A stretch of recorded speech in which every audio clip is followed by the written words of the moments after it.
ఒకసారి మీరు చూడండి ఒకసారి. అందుకని ఇలాంటి సినిమాని ఆయన కళ్ళల్లో ఎన్నో సినిమాలు తీసినటువంటి నిర్మాత, ఎంతోమంది పెద్ద పెద్ద సెలబ్రిటీలతో సినిమా ఫీల్డ్ అంతా తెలిసిన ఆయన నేను చాలా తక్కువ పరిచయం. అలాంటప్పుడు నన్ను అంత బాగా మెచ్చుకున్నందుకు నాకు చాలా ఆనందంగా ఉంది. మరి ఇది ప్రజల్లోకి అందరికీ తీసుకువెళ్ళి ప్రతి విద్యార్థిని అందరూ కూడా తెలుసుకొని ఈ సినిమా నిన్న ఈ సినిమాని హైదరాబాద్ ప్రసాద్ ల్యాబ్స్తో టి సుబ్బరామరెడ్డి గారు ఇతర ప్రముఖులు సినిమా చూశారు. చాలా అద్భుతంగా వర్ణించారు. ప్రతి సన్నివేశం చాలా అద్భుతంగా నేటి యువతరానికి మెసేజ్ ఇవ్వాలని చెప్పి సుబ్రహ్మణ్యం గారు చెప్పడం జరిగింది.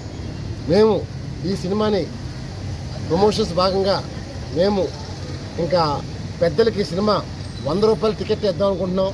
అలాగే పిల్లలకి 50 రూపాయలకి టికెట్ ఇద్దాం అనుకుంటున్నాం. ఎందుకంటే ఈ సినిమాని మేము వ్యాపారం చేయాలనుకుంటున్నది.